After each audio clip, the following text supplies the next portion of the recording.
I'm Nicole Lappin, the only financial expert you don't need a dictionary to understand. It's time for some money rehab.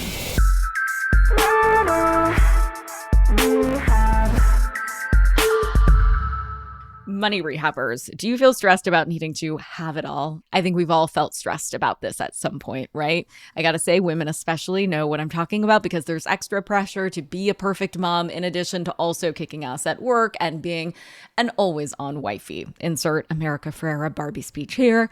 It was so good. But men, I know you feel this too. There's a lot of bringing home the bacon pressure on that side of the gender spectrum. So net, we all deal with this. But I have something that will help, or rather, someone. It's Laura Belgray. Laura is a writer and a self-described late bloomer. She wrote a book which has a not so suitable for work title, Tough Titties. Laura and I talk about her decision not to have kids, how she found a way to do work on her own terms, and why she's happy no one asks her how she, quote, does it all. Laura Belgray, welcome to Money Rehab. Thank you so much, Nicole. I'm so happy to be here. I'm so happy to see you. You describe yourself as a late bloomer. So I guess tell us about the seed round, if you will.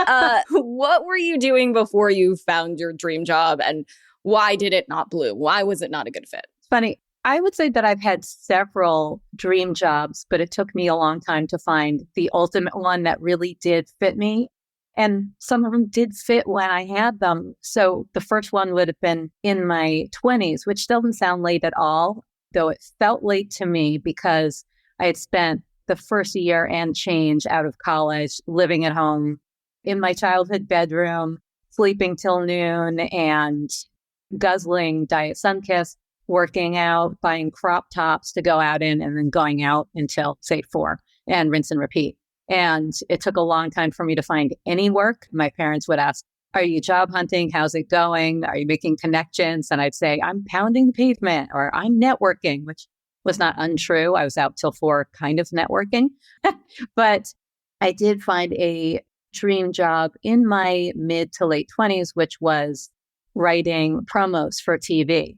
And I'd always wanted to be a writer and loved watching TV. And my ultimate dream was just to get paid to watch TV. That didn't really happen, but I lucked into this career writing promos for TV, which I would say I stayed in for a good couple of decades. I overstayed my welcome and started to feel like I should be writing something in my own voice and making way more money. And so I had hit a wall there and stayed because I was complacent and not a huge action taker. And it took me a long time to eventually find what I'm doing now, which is writing emails in my voice. It's a newsletter, and it's how I sell courses and other things to my audience. That's how it brings in the money. But I'm making a living using my voice, writing what I want to write. And that feels like the ultimate dream job. Mazel tov. Thank you. You say that you write the only newsletter that anyone actually opens anymore. What is your secret as someone who oversees some newsletters myself? Okay, so I know that's a bold claim, and there are others who could also make that claim, but I stand by it. I say my secret is writing in a way that's personable, that sounds like it's from a person to a person, not from a business to a business. And telling stories and being real and being myself, being very open about my flaws and everything else that most people would keep hidden.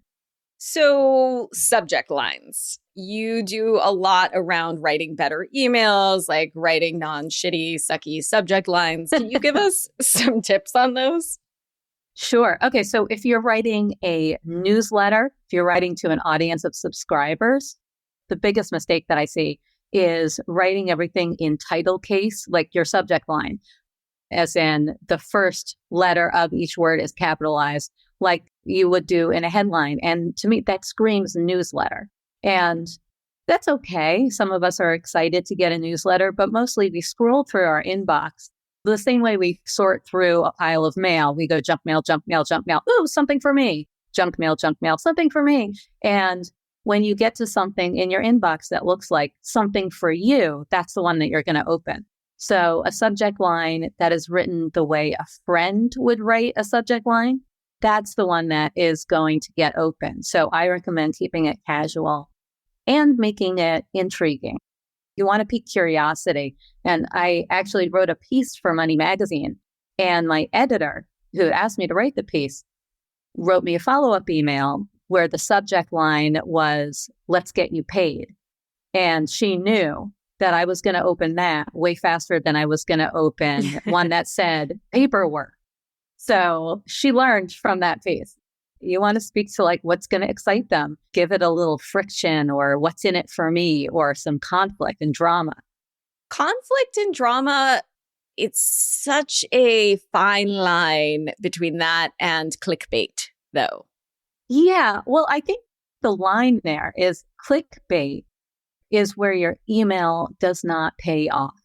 It doesn't answer the clickbaity subject line. I mean, we've all clicked on those things. I don't know why I fall for it every time.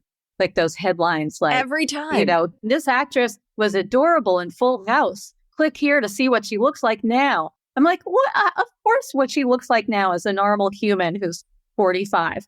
But it doesn't even get to that. It'll be like a screen slideshow. Yeah. Exactly. And you never even get to that one actress in Full House. So you don't want to write your emails that way with something super salacious and then there's no payoff. You want the subject line to be true to the email. And so I think that is the line right there. But conflict and drama and friction, those are great things to have in your subject line. If you say something like, "I was humiliated," I'm going to click that open and it better pay off. It better not be like, "I was humiliated by what a great job I did on stage." Yeah, come on. Make it pay off. So what have been some of the best titles you've come up with?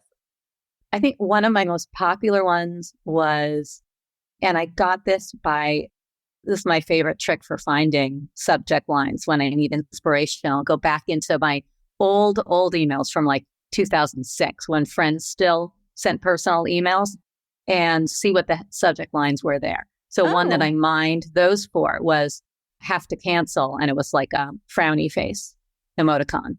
And I used that and it got opened like nothing else I had ever sent. And the email was about loving it when things are canceled. So it wasn't, that I was canceling on the person, but it felt really personal and immediate. And they opened it and it was all about canceled plans and the joy of that. I love that. And I kind of want to ask for one more because they're so good. Well, one thing that I love to do is personalize the subject line. So I have one that's always popular and I rerun it every time I'm promoting this course, The Copy Cure. It will say, if you get in your inbox, it'll say, "I'm in love with Nicole." Yeah, you are. Yeah, I am. And you're going to click that open. So personalizing that way. And then always, in the name of conflict and drama, there's one that I wrote recently that was, the subject line was, "I got reamed." And it was about a guy who just reamed me out for a typo and something he considered incorrect grammar. So that was a nice payoff. People loved that one.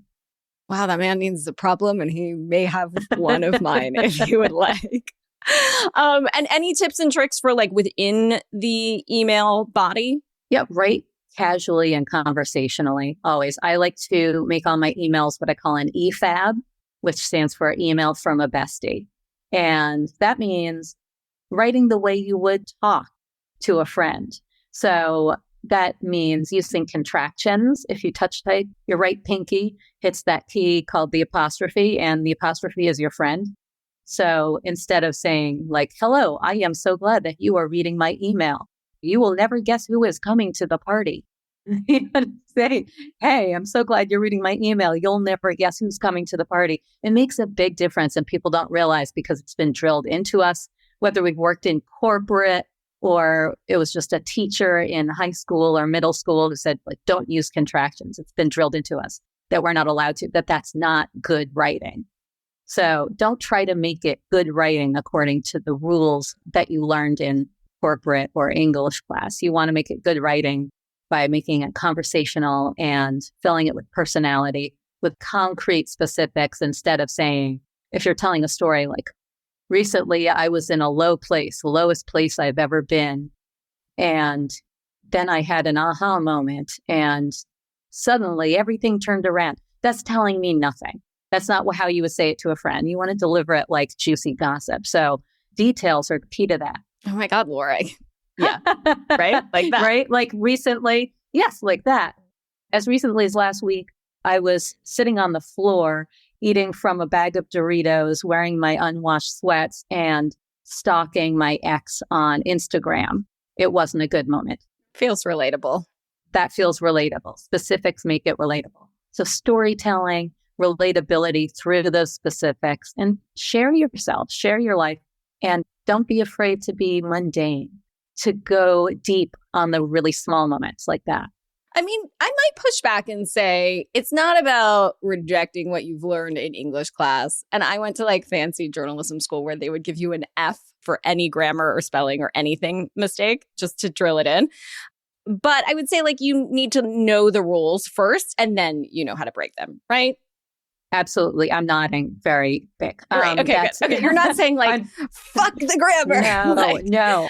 To do it well, like this is how The Daily Show can do it so well because they understand the news. So making fun of it is smart. But first, like you need the foundation. Exactly. You need to know the rules if you're going to break them. You want to break them well when you do it. Very fair and agreed. And so when somebody's writing an email for work, let's say, I mean, a lot of people have newsletters these days in lots of different businesses, brick and mortar businesses, to keep in touch and to nurture their customers and to do all sorts of things, even if their list is really small. But let's say it's for a work email. So I'm assuming you're not going to write a subject like, I got reamed. Well, it depends what your work is. If it's a corporate, formal environment, you're probably not. But I mean, it depends who this email is going to. Like, who do you have in mind when you're giving this example? Well, how about a pitch?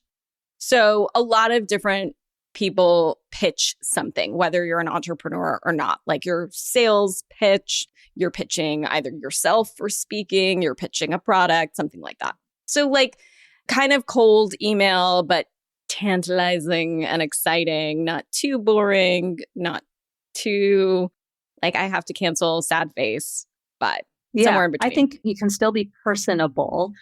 So I get way too many cold email pitches just every day. They are constant. And some of them, like I don't answer any of them, but a couple, one has stood out lately. I'm still not going to answer it. But were I not inundated with these, I probably would. I think it starts at the subject line was audacious question for you. And I can tell like the preview text is really important. What you say in those first lines of the email that you can see in your inbox window. Those few lines are as important as the subject line. We're all looking at those. And if it starts in a formal way, like, hello, Laura, we are a company that, fast tracks your results. I'm just like, nope, delete. But if it, like in this email, audacious question, it starts with some kind of specific compliment. Like, I think the first words were something about my about page or my website where I knew they had read it. Or it might be about an email like, loved your email about having to cancel, something like that. Opening with a specific compliment is very effective, especially because we see that in that preview window. I know, but it takes extra work. We all just want like a good copy paste. Yes, situation. I know. But we don't answer. I mean, those of us, like more and more we get copy paste. And I'm sure you get them all day long and you're just like, delete, delete, delete, delete. Yeah, it's changing the calculus, right? Of saying like, okay, well, this could be an easy thing where I could get this email out to 1,000 people. But the rate of success or the return on that would be probably really small.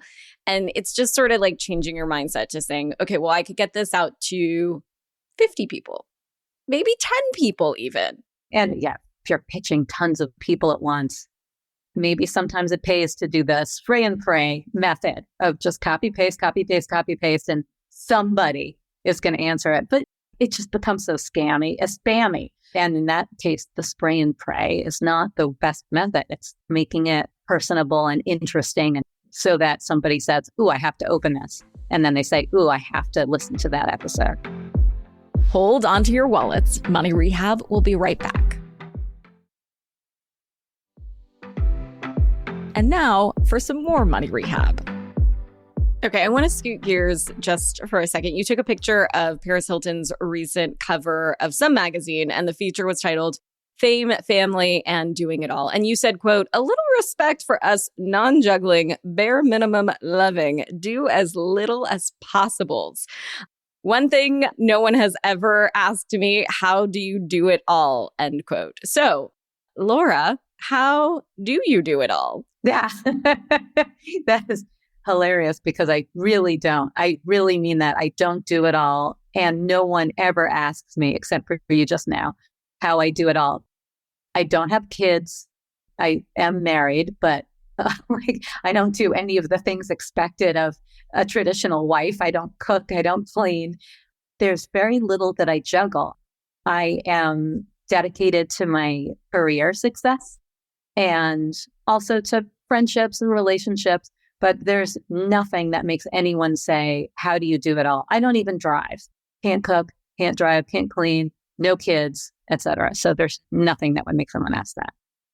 Are you affected by this narrative? I mean, for women, doing it all means it's come to mean, and I've written about this in one of my books, that Helen Gurley Brown came up with this idea, and she was never a mother. And it's like morphed into this idea of being a mother and working and being a sex kitten and like doing all the things. So you're not a mom. I'm not a mom. As you've said in a piece for Elle, you are not a mother to humans. You are not a fur mama. I am. So does the implication that you're not doing it all by society's standards make you ever feel less than? It really doesn't make me feel less than. And it's probably because I don't measure my self-worth by how much I do or how hard I work. Most women that I know do. They think they need to work really hard or they're not worthy. They need to do it all and look like they're doing it all, or they're not worthy as humans or as women. And that's not to say that I don't measure my self-worth by external validation by any means. I love external validation. I do look way too much at how many people liked my post and whether I look good that day, all the things that you're not supposed to measure your self-worth by. But how hard I work and how much I do is not one of those factors that makes me feel good or bad about myself. So I'm comfortable with it. I'm comfortable with being someone who's set like a beacon for people who are too lazy, who don't want to do it all. I mean, I think this is a really gendered topic. Speaking from experience, having a new book out, so many people said to me, this is your baby. This book is your baby. Congratulations on birthing this book.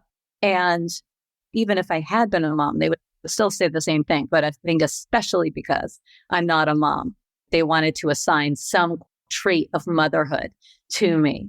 And it is so gendered. It's something that's expected of us as an expression of our womanhood, that we are parental, that we are motherly. And I don't relate to that. I just don't feel like a motherly person and do not feel like I birthed my book. I mean, there are plenty of similarities that I see, parallels to the experience of publishing. First of all, when your book is just out, people will say, well, when's your next book? And I know that that is the experience of having a baby. And people say, when's your next one? When are you going to give them a sibling? And I do expect that the pain of putting out the book does subside. Yeah, you forget it. Right. You forget it. The way people say, you forget the pain of birthing a baby. And you might be written, oh, I want to do it again. I'll vouch for that. Yeah. Right. Yes. So I think there are parallels there, but I still will never consider myself a mama to my book. Interesting. So I do that a lot. Like I actually lean into that wording. I talk about my books as babies. Like I say that I didn't get an epidural and like I should have tied my book tubes. Like I really lean in actually to that analogy, but I've never thought about it because I do feel motherly. It feels natural to me to say it, but you're just saying that doesn't feel good for you. Yeah, I'm saying that I don't relate to it. And I have no issue with you feeling motherly about your books or feeling motherly in general. I think what I object to is women always having to apologize, women who don't have kids, by saying, but I am a mom to this. I'm a mom to fur babies. I'm a plant mama. and people wanting to assign those traits to me. And I'm like, I'm fine. I'm fine not being a mom and not being motherly. And I Got don't it. feel like less of a woman for it. But there are plenty of women who don't have kids and still have motherly traits and love those. But, you might love that about yourself. And I think that's great. Gotcha. Cool. Yes. As my fur baby is being a little biznatch under my chair right now. I do. Yes, I do like being a mama of things. Like I say, like the untapped Jewish mommy potential is like within me. And humans are not the recipients of those at this moment. But yeah, that's an interesting point that sometimes we don't stop to think about, which I think we should, regardless. Yes. And I think that's where I have an issue with it not being assigned to male authors or male creators. Then no one to say, like, you're a daddy to this book. Yeah, totally. Stephen King. Right. They don't say that to Stephen King. I don't think so. He hasn't been on the show yet. But if he is, I'll ask him how his book babies are doing. I'm on that. I mean, look, there are societal pressures galore, but it also should be a financial consideration. We talk about this on the show all the time. Your expenses look really different if you have dependents. And you've said that from a young age, you've loved money. So tell me more. Yeah, well, I do love the savings that come with not having kids. And now my friends are largely at an age where they are sending kids to college. So I hear a lot about how much college costs, and it's just overwhelming to hear the figures. Yeah, I mean, what can I tell you? I love money. I like the convenience of it. I like the comfort of it. And I hope that it doesn't come across as insensitive. Some people take offense when I talk about spending a lot and needing a lot of money to live the way I want to live, but that's the truth. Oh, there's no offense around here. You're in the right place for that. Yeah. I think for listeners who are feeling the pressure to have kids, can you share any thoughts or insights or stories that might help them navigate the pressure? Yeah. So I was on the fence for a long time. Not that I wanted kids and was torn, but I didn't want them and was waiting to want them. I was waiting for that feeling to kick in. And I was so worried that it never would because I couldn't find any examples. And I Googled all the time. For a while, this was really bothering me, especially in my 30s, like my prime baby making years. I would Google older celebrity women without kids. And all that would come up was Oprah and Dame Helen Mirren. That was it. I had no role models. All the magazines, all the media was going baby crazy when I was going through this, and Us started putting out that feature Bump Watch, and all the covers were, this celebrity's pregnant and they're over the moon. And it was always heartbreak for Jennifer Aniston. Poor Jennifer Aniston still doesn't have a baby. And there was never like, lucky Jennifer Aniston, no kids, and she's over the moon. I just wanted examples of women who were happily without kids, especially older ones. And like, I'm in midlife, so I am not an example, I don't think, of an older woman who doesn't have kids. Like, I've got a ways to go. But so far, I can say from the road up ahead of you, it's great. I am actively loving not having kids. Everyone will tell you you don't know joy until you've had a baby, or you don't know true love until you've had a baby. And I feel that I know true love. I am very much in love with my husband, and I love my family, and I love my friends. And I'm sure that's a whole different kind of love, but I'm happy with the love that I have. So there is a real plus side. If you're thinking you might not want kids, just know that it is possible to have a happy, fulfilling life without them. Thank you. And that one hit deep for me. I'm 39. I've always been really honest with my audience, and it's something that I think about a lot. I feel like my my days are numbered to figure this one out, and so it's something that I'd love to talk about more on the show. And it's something that my girlfriends and I talk about as well. We have like this little crew. We're all around the same age, late 30s, early 40s. And we're like, yeah, like, should we, shouldn't we? There were passing books around of like essays of women who regret having kids, which is like a narrative that you don't really hear talked about very often. It is a really hard thing because you will hear from so many women and people who have kids want you to have them too. And sometimes it's because they love having kids so much that they want to market it to you. They want you to enjoy it too. And then others are not so happy. I mean, there's just so much pressure to do it, and you'll hear very little encouragement not to. So I lived for any encouragement not to. When somebody's like, my aunt and uncle don't have kids and they're so happy and not just financially free, but very satisfied with their lives. Like someone told me that, I clung to it. And that was such a relief to me just to hear that honesty. I end our episodes with a tip listeners can take straight to the bank. We should all be more okay, those of us who love money and want money, with saying out loud, I want to be rich. I want money, without apologizing for it. Once you start apologizing for it, like, well, I want more money because when you have more money, you have more to give away and you can do good things with it. And that's all true. But it's also okay to just say, I love having money. No one apologizes for wanting more spaghetti. No one says like, I would love to have lots more spaghetti because if I had more spaghetti, I'd have more to give away and I could do good things with my spaghetti. They just say, I want more. And I think it's absolutely okay and healthy to say, I love money and I want lots of it. I love money and I want lots of it. There you go. I love money and I want lots of it. Yeah. Yeah. Money Rehab is a production of Money News Network. I'm your host, Nicole Lappin. Money Rehab's executive producer is Morgan Lavoie. Our researcher is Emily Holmes. Do you need some money rehab? And let's be honest, we all do. So email us your money questions, moneyrehab@moneynewsnetwork.com to potentially have your questions answered on the show or even have a one-on-one intervention with me. And follow us on Instagram @moneynews and TikTok @moneynewsnetwork for exclusive video content. And lastly, thank you. No, seriously, thank you. Thank you for listening and for investing in yourself, which is the most important investment you can make.